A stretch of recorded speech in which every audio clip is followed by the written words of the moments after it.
Des structures comme l'Union africaine ont abandonné le Congo. Des structures comme la Communauté économique des États d'Afrique centrale ont abandonné le Congo. La plupart des dirigeants africains ont abandonné le Congo.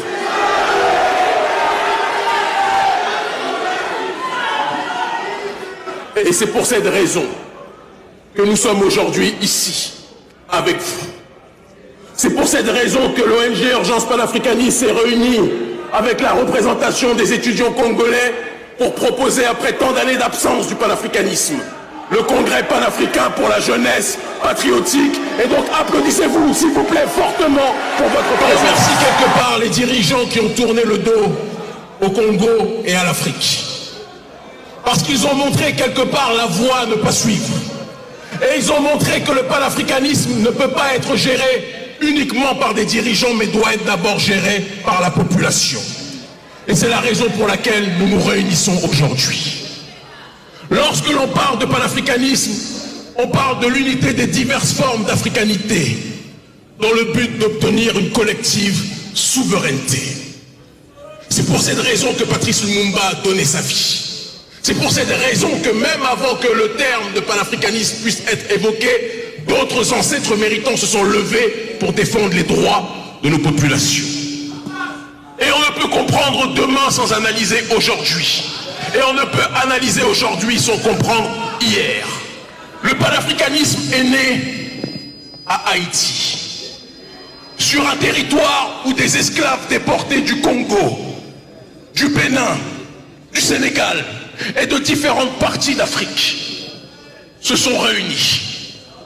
Ils ont mis de côté leurs différences ethniques. Ils ont mis de côté leurs différences religieuses. Ils ont mis de côté leurs différences sexuelles. Il y avait des hommes, il y avait des femmes. Ils ont mis leurs différences de côté sur le terrain politique. Des forgerons, des médecins. Ils ont mis de côté leurs différences tribales. Et ils ont dit, nous sommes confrontés à un même problème et nous avons un même destin. Et si nous ne sommes pas capables de nous unir, nous allons tous être écrasés et asphyxiés. C'est ça la genèse du panafricanisme.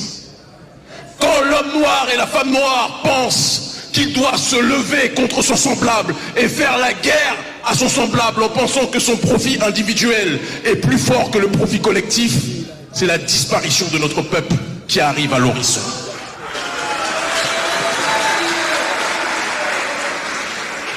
Et ceux qui sont un minimum informés savent que c'est exactement ce qui se passe à l'est de ce pays. Quand l'Africain pense individuellement à son profit, à son bénéfice, mais ne pense pas que le bénéfice le plus grand, c'est le bénéfice de lui-même et de ses semblables réunis, l'Africain creuse sa tombe en pensant créer son berceau. La révolution haïtienne a donné une perspective historique et une démarche épistémologique profonde pour la population noire dans sa globalité. Elle a, à travers la cérémonie du bois caïman, permis de donner les fondations pour que notre peuple puisse être aux quatre coins du monde respecté. Et par la suite, comme l'a dit mon très brillant aîné, le professeur qui a parlé tout à l'heure, d'autres penseurs panafricanistes se sont inspirés de cette révolution haïtienne et ont fait en sorte de la conceptualiser pour qu'elle puisse devenir un courant politique qui pourrait inspirer les Noirs du monde entier.